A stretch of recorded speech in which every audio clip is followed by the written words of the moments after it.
blood. This is despicable.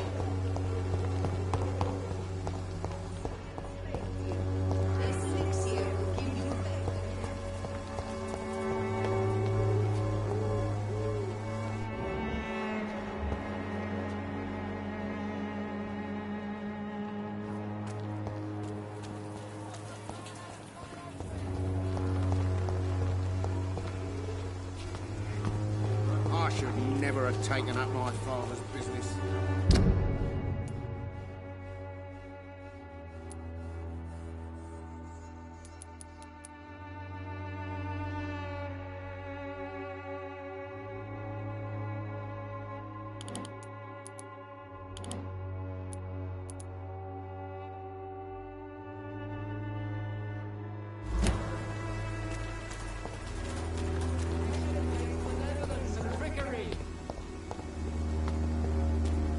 You are blinded by your false faith, imprisoned by your daily routine, unable to see the true horror.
This could be the box Lewis thought he lost.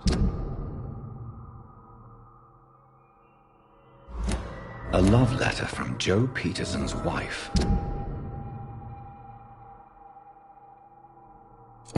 Addressed to Barrett Lewis. Who should I give it to, I wonder?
You again?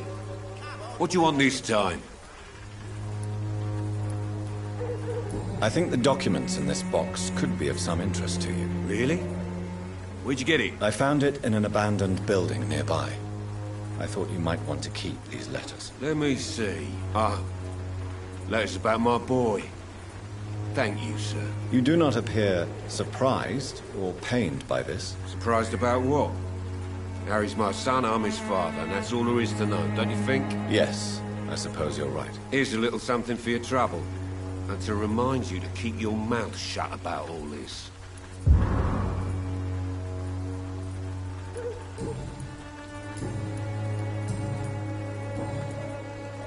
Goodbye, Mr. Peterson.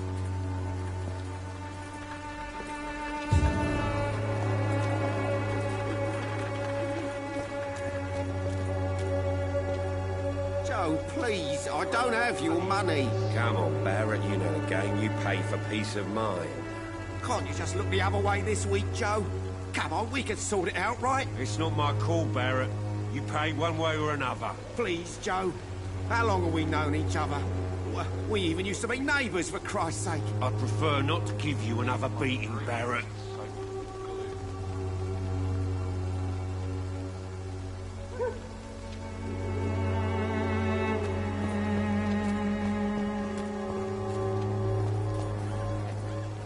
Fancy buying something, sir? You never lose your focus, do you?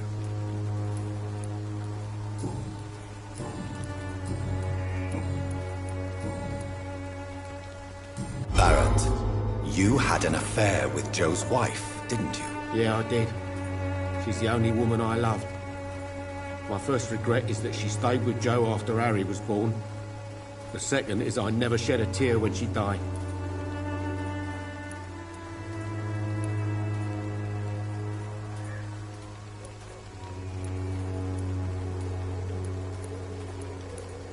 Do you mean you're Harry's father? No one will ever know for sure.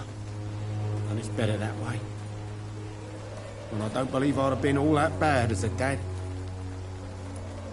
Did you ever try talking to Joe? Never. But I suspected he knew everything, even without knowing it. And he decided to make me pay in his own way.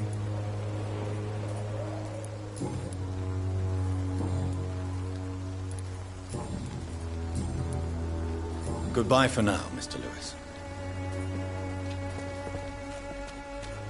I know it's hard to believe, but this district has always been wretched. Good evening, Harry. May I come in? Sure. Sure. Is there only pain and suffering in this world? So, may I ask you a few questions? I'm not bothered. What could be worse?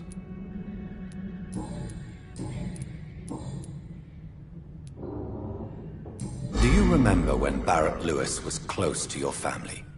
To your mother? Not really. I was too young. But I remember it was a happier time. Mr. Lewis was funny.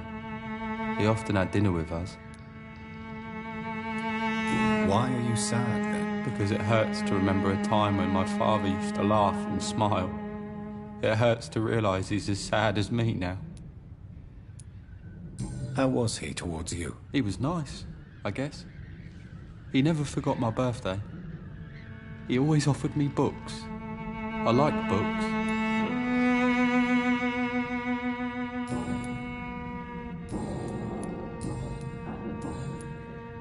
Goodbye, young man. Take care of yourself. Even my dreams are soaked with gloom.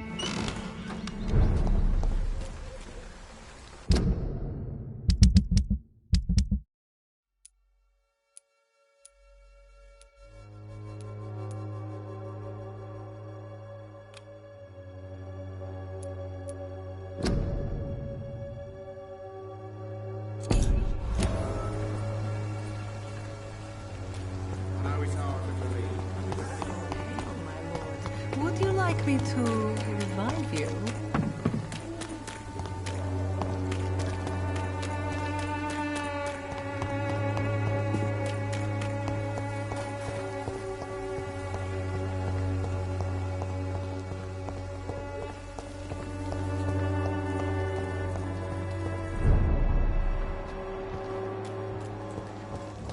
It ain't human! Kill it!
I can't believe I'm doing this.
Hello, sir.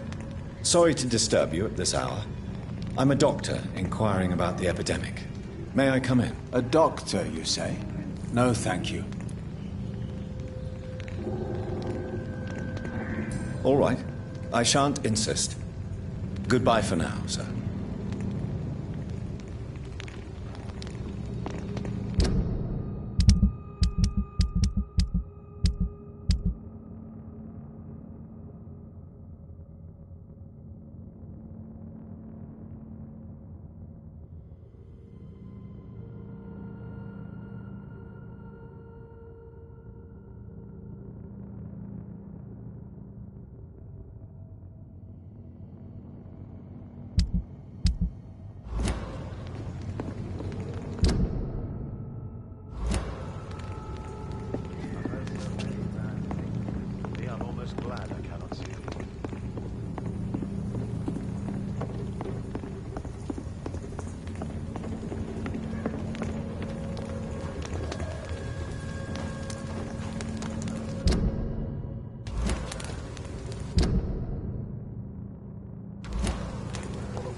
I cannot enter.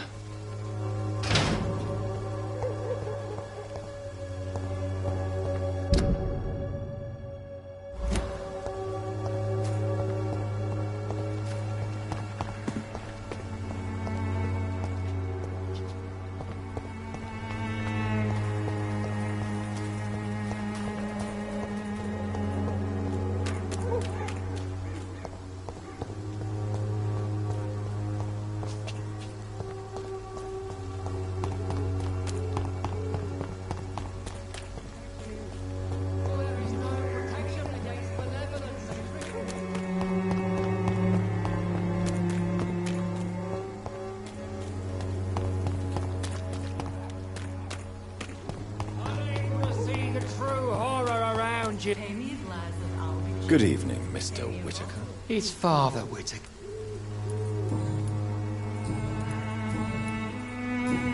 I have heard enough for tonight. Good evening, Mr. I have...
An angel made...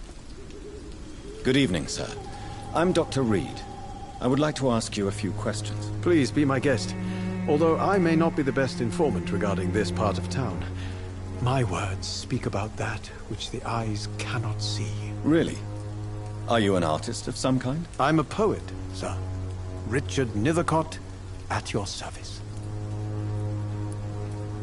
May I ask you a few questions about the district? Extraordinary part of town, is it not? I'll be glad to help you, if I can.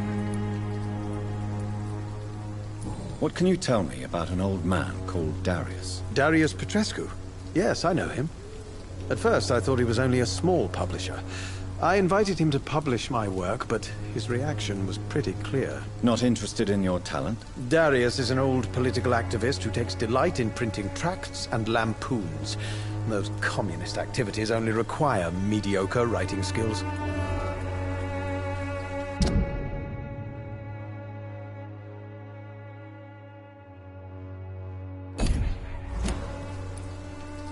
I'm looking for Dorothy Crane, a nurse who lives in this vicinity. Dorothy Crane. Oh, I love the name.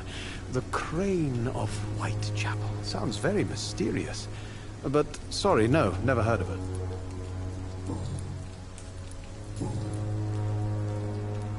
May I ask what you're doing at this hour of night, sir? Do you live here? Not at all. I'm just enjoying the pleasure of a quiet walk. Though night talks are always preferable, if you ask me. Especially with strangers. But are you not afraid of the epidemic? Oh, why should I? I see some equity in the Spanish flu. No flesh should be saved, say the scriptures. Good or evil, rich or poor, all are equal in the eyes of the flu. If you say so. But as a physician in a time of epidemic, I must caution you to avoid unnecessary exposure, sir. Thank you, Doctor. But we both know the seeker of truth has to go boldly where the weak dare not. What are your thoughts on the terrible situation in this city? Terrible, you say? No. Of course, the death of so many innocents is a tragedy. But the scourge has not been all bad for the city. Oh, no, sir. What are you talking about? Do you remember London before the flu? Noisy, cacophonic, quiet nowhere to be found. And now, listen to this oddly peaceful silence.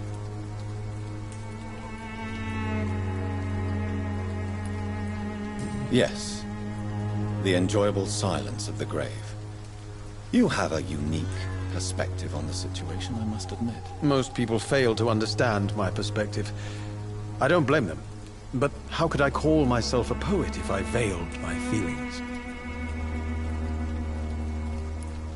Are you aware that your life could be in danger in this part of town? But this is where I must be to feel the real beat of the city. I had to come, see it for myself, alone.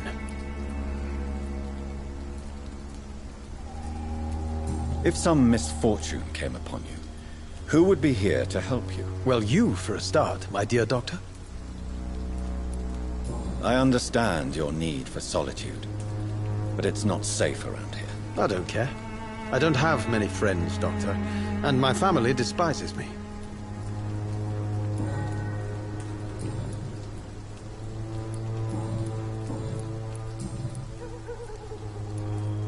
Did you know the mute florist is a member of a secret society? No, I didn't. But I thank you for this information, sir. For it only enriches the mystery surrounding the precious camellia. Are you not curious?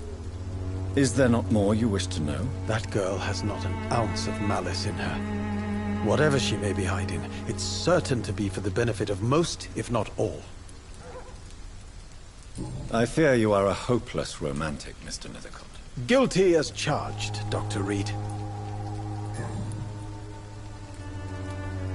Tell me, Mr. Nethercott, why seek inspiration in Whitechapel? The place is not beautiful per se, but how to explain it? Stirring and challenging. Do you not think it a little morbid? On the contrary, sir. Whitechapel is full of life, full of beauty. just like my dear muse, the wonderful Camellia. What can you tell me about Camellia? Not much, and that's the beauty of it. She can't speak, you know. She's a locked mystery who exhales kindness and sweetness.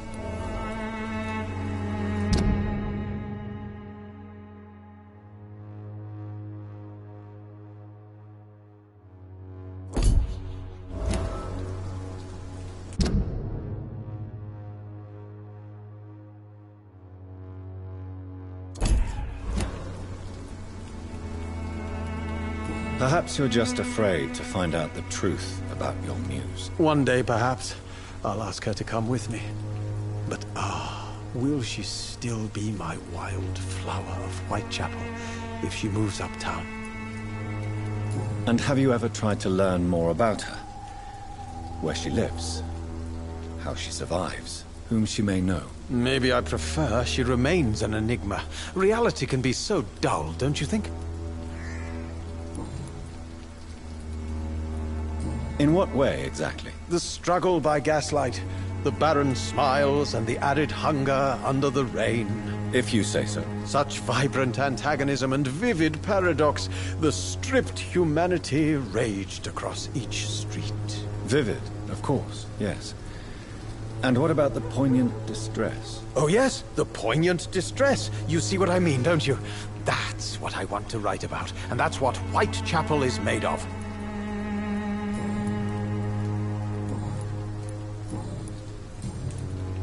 I'll leave you alone, sir. Darius is a bit less of a mystery now. It should not be that difficult to incite him to let me in.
Hello again, miss.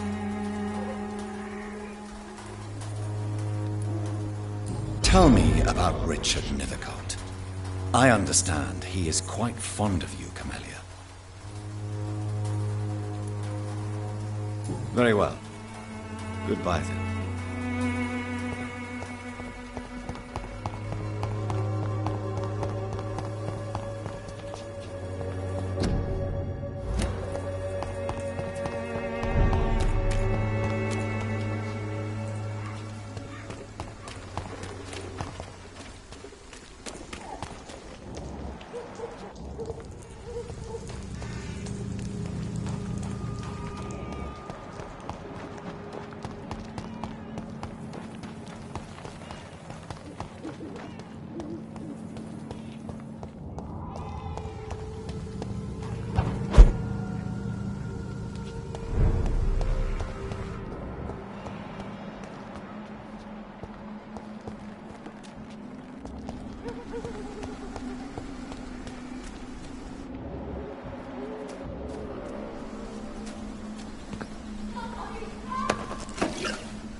This is despicable.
Are you all right, miss? I don't know. Who were those people? They wanted to kill me. Why? They've lost their minds in the epidemic. They won't come back for now. You seem to know a lot about them, sir. I'm Dr. Jonathan Reid. I'm investigating this disease. I am Xiaoxun. Thank you so much for helping me, Mr. Reid. I must go to the cemetery now. Goodbye.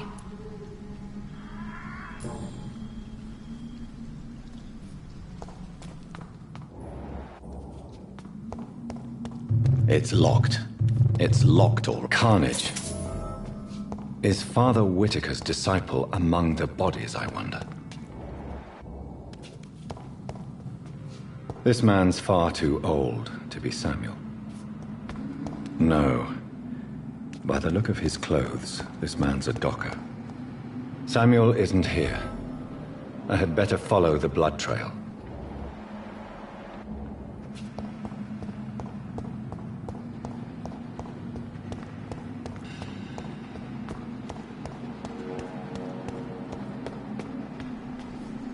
Shouldn't you go back home, where you'll be safe? Maybe later. But for now, I need to talk to my husband at the cemetery, Mr. Reid.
As I feared.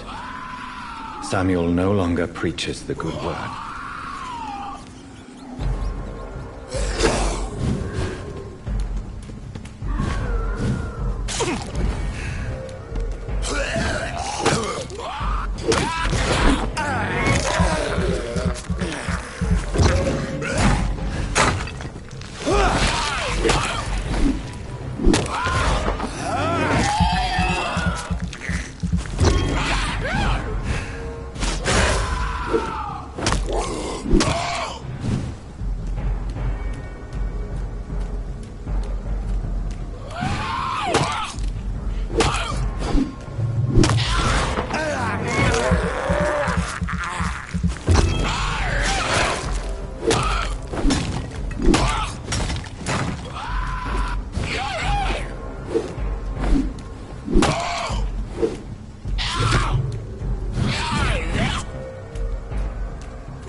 Shouldn't you go back home?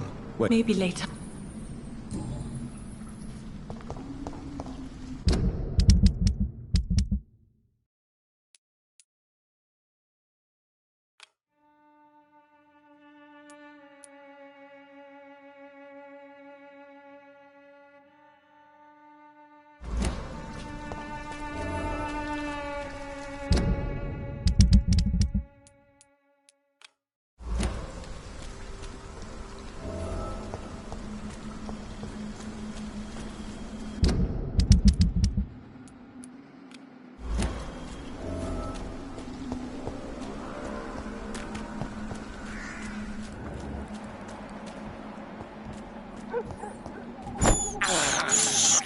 I have this thirst for blood.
insolence and trick. Good evening, Mr. Whitaker. It's Father Whitaker, my son. So, are you still lost in your rational delusions? I have found Samuel, your disciple. I am afraid I have bad news. I already expected the worst. He should already have come back. He is dead, isn't he? Yes, he is now. The epidemic took him. Samuel steadily made donations to our cause. He would have rewarded you himself if you'd found me in that awful cemetery. Please accept this money.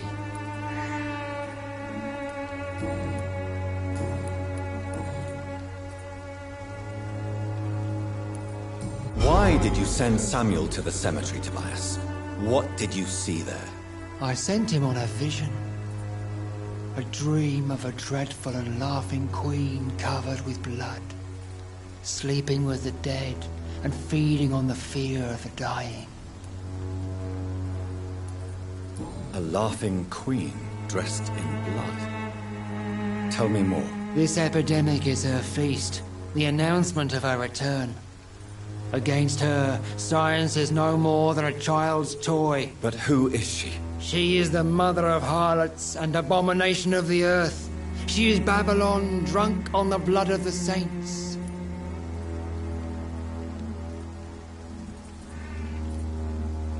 Why did you send Samuel to the cemetery, Tobias? What did you see there? I sent him on a vision. You sent a man to... Good evening. It's far.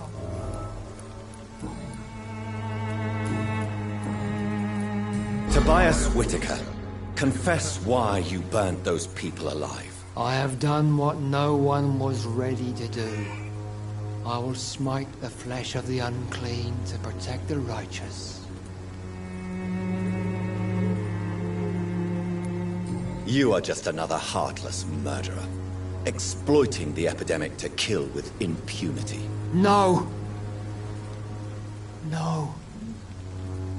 The only way to contain the spread is to strike at the source itself. The proliferating sick. You're not the savior of London. You're just a glorified sadist. I take no pleasure in this awful cleansing, Dr. Reid. I am only driven by the thousands of innocents I save each night. Your disciple, Samuel, stole from the dead in Stonebridge Cemetery.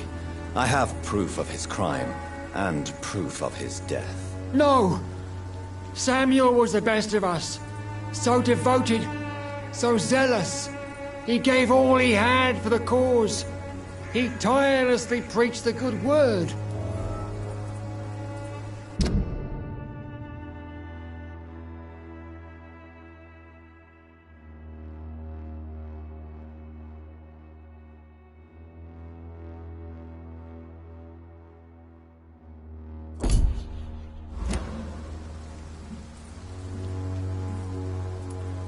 He defiled the dead with his petty thefts.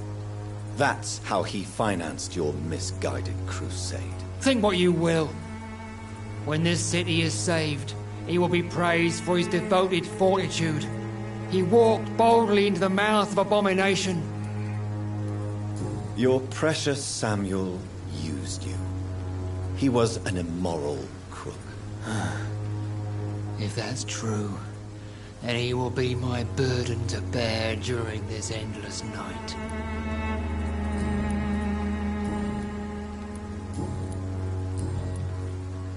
I have heard enough for tonight. Goodbye.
Mr. Petrescu, just 1 minute, please. You again? Go away. Sir, wait. Stop this nonsense. I know Nurse Crane is here. Shall we speak man to man, you and I? All right. Speak up. Don't you see we're on the same side? We fight to help the poor, sick, and abandoned. I'm nothing like you, Mr. Doctor. Yes, you are. You too believe in providing medical care without charge. You know what we have to sacrifice to make the world a better place. I have to admit your words have conviction. All right, I'll let you see Dorothea. Don't make me regret this, though.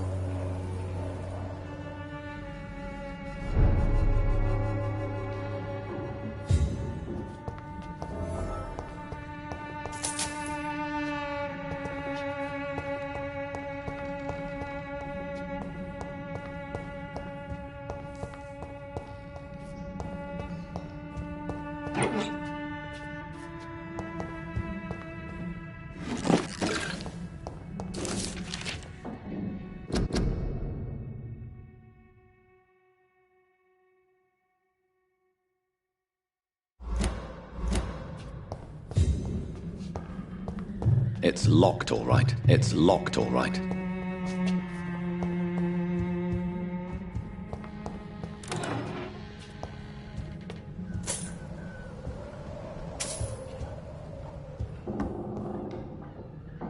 If you want to talk to Dorothea, you must go across the courtyard and take the stairs. We've not been formally introduced. May I ask your name and occupation, sir? I am Darius Petrescu. I'm here to keep snitches and spies away from Dorothea. And I also run this little print shop. Tell me everything you know about Camellia, the mute florist. I do not believe in the afterlife, Doctor, but I'm almost convinced Camellia is an angel. She volunteered to give out our medical leaflets.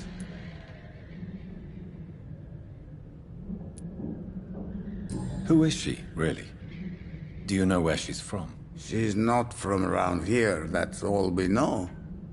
Camellia is not even her name. It's her favorite flower. You say she has no close family? Well, there's that awful poet who constantly follows her around like a lost puppy. A good man for sure, but a very poor writer. Are you not worried for her safety? She is as brave as she is tough. And clever, too.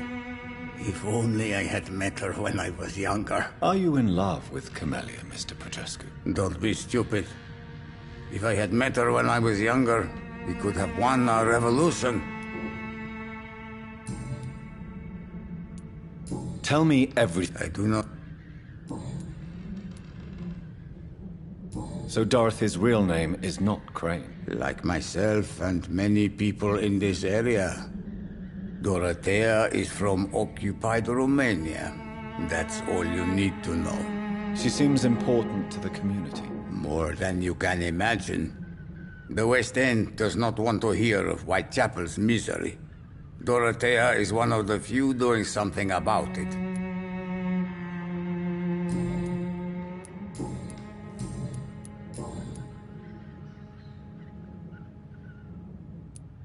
How did you meet Nurse Crane, Darius? Why does she trust you? I'm her oldest friend in England. Dorothea and I share many ideas about this country and about the country we left. You mean occupied Romania, don't you? Even if not directly, I fought against your enemies. Really? Then perhaps you have more in common with Dorothea than meets the eye, Dr. Reid. I know you fought for your country when it was occupied, Darius. Tell me more about it. I know my days are numbered, and I know I won't see my homeland again. But I fought for Romania all my life, and I will until my last breath. But Romania escaped the grasp of the Austro-Hungarian Empire. It's a free country again. It is not the country I fought for. My homeland is not appeased, Doctor. and I still see a dark future ahead for my people. Do you have any family left, Mr. Petrescu? Children or grandchildren? Who knows? I have abandoned my people for so long, they might as well be dead. As dead as I am for them, I suppose.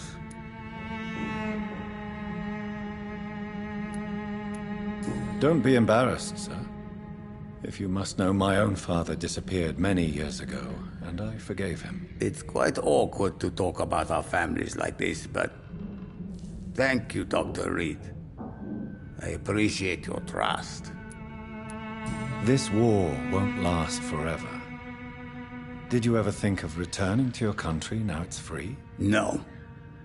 I have taught strength and determination to my sons and daughters. I'm an old, dying man who only has memories of better times to cherish.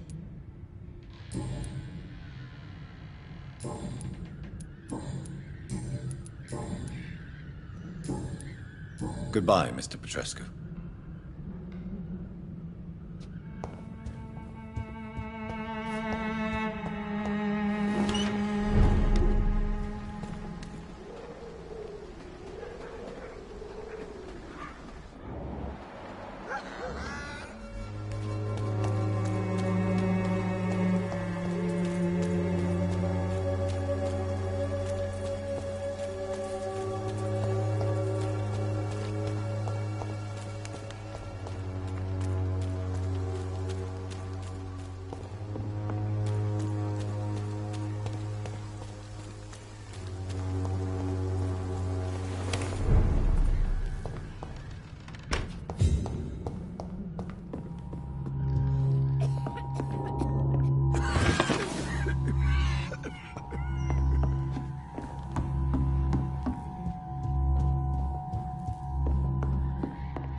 into convulsions, Doctor. What do we have here, nurse? Patient Raz Van Vasily. High fever running on 3 days. Complaints of dizziness, muscle aches, and head pain. Diagnosed with influenza. Treatment? Aspirin and salicin for the fever and discomfort. Liquids for dehydration, but he's having trouble keeping even water down.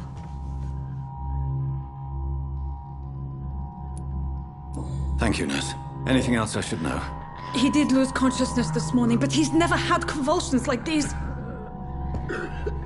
He's not convulsing, he's choking. He's not getting any air. Scalpel! Hand me that scalpel! What can I do, Doctor?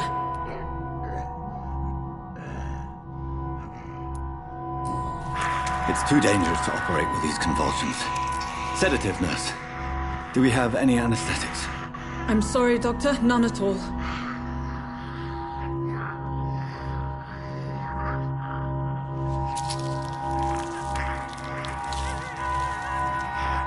I need to perform a tracheostomy. Short pipe. That rubber tube will do. We're going to cut a passage for air through the neck. Yes, Doctor. He's breathing again, but he's coughing up blood. Internal hemorrhaging. I need to make another incision into the chest cavity to drain the fluids from the lung. Prepare another tube. A thoracostomy. Doctor, we've nothing to fight the infection. We need an aseptic environment.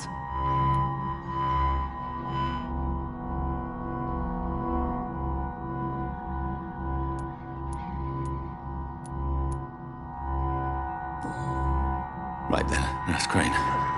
What do you suggest we do? I've no idea. I'm not the doctor. Time is of the essence. We need to perform a thoracic drain. Yes, Doctor.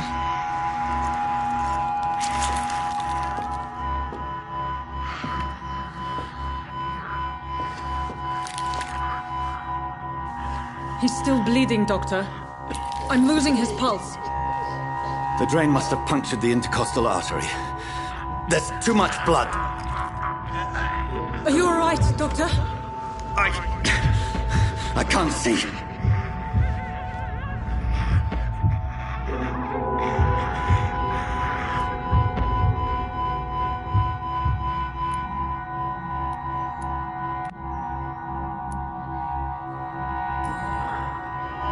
I must first suture the artery. Find the wound. The source of the blood. Needle and thread, Doctor. Good. The stitches are holding. How's he doing? We're losing him. We've lost his pulse. He's dying, Doctor.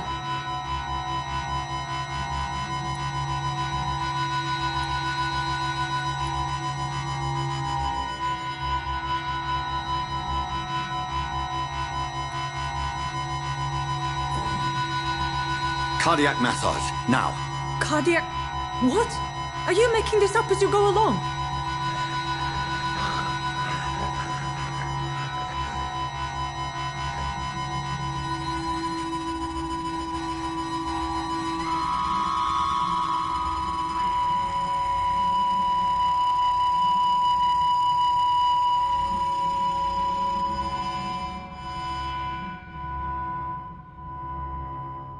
We've lost the pulse.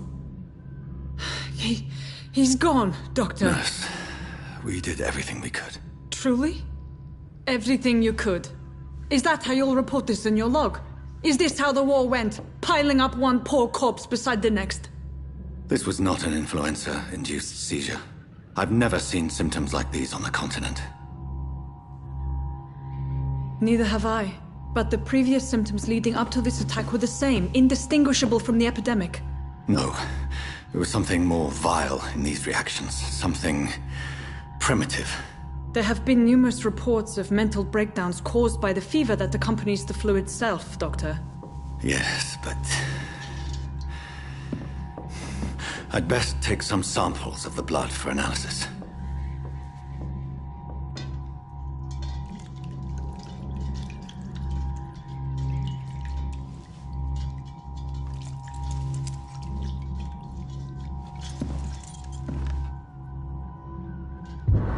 You're here to test my bedside manners.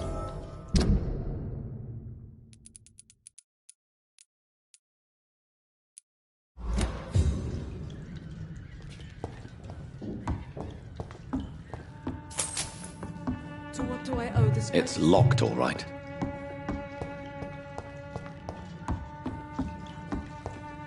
I suspect it was more than intuition alone that led you to us. So, how might I be of service, Dr. Reid?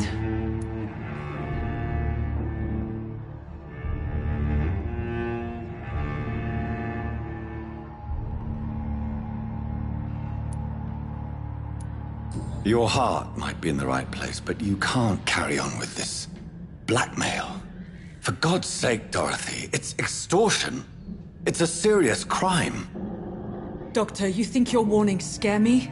I've stolen and plied, blackmailed and lied, but what else am I to do? I'm all these people have.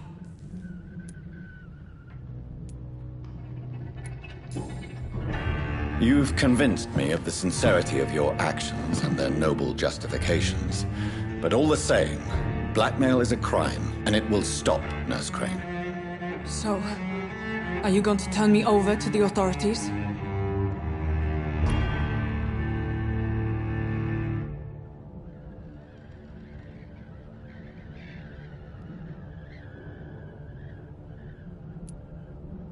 Listen very carefully, Dorothy. You will erase from your memory everything you pretend to know about Lady Ashbury and Pembroke Hospital. Let that rich bitch off the hook over my dead Nurse body. Crane, enough. Listen as if your life depended on every word.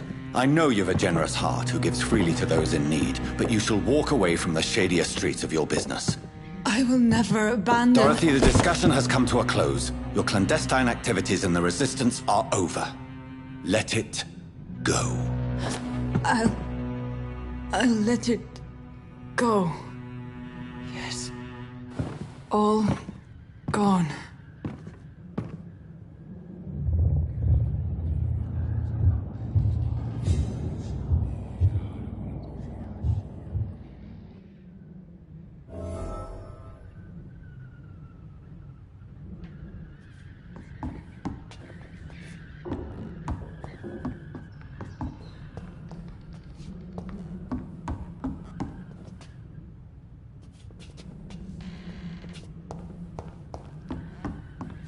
It's locked.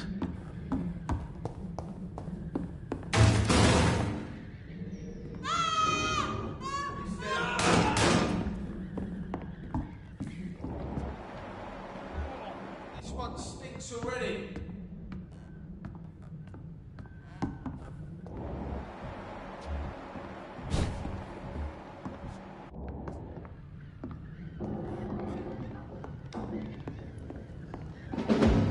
He's mine! He's mine! Watch out! Bloody leech! Oh, Christ!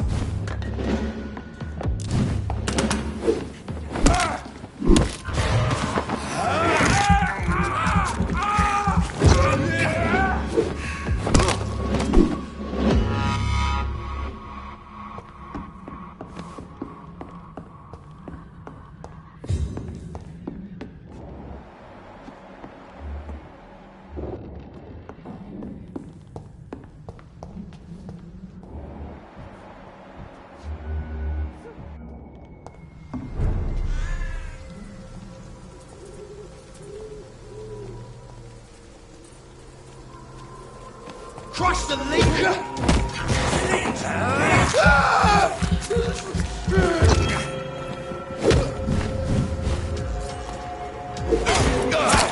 Doesn't like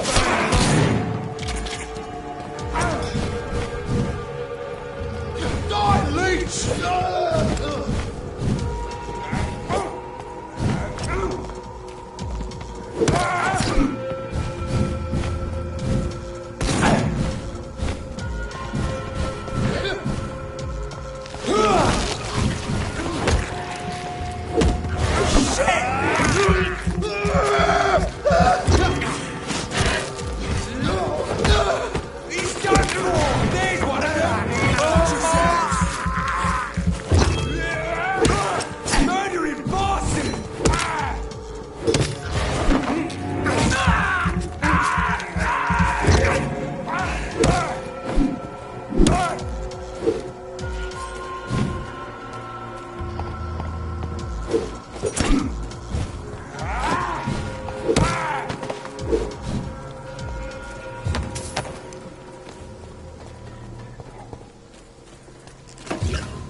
Hello, Mr. Petrescu. Hello, Dr. Reid. Come on in.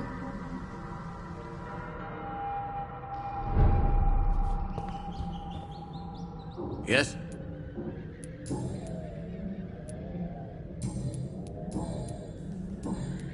Goodbye, Mr. Petrescu.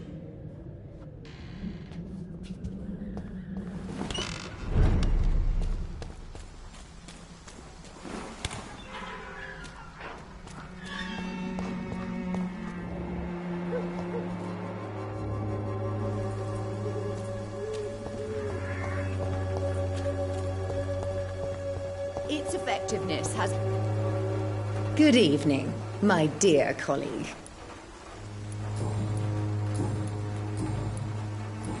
Goodbye.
I take you down, would you really hold me down and be your best friend? She just wanna hit me with a quickie by the pool, and I'm like, yes, ma'am. Well, you got me feeling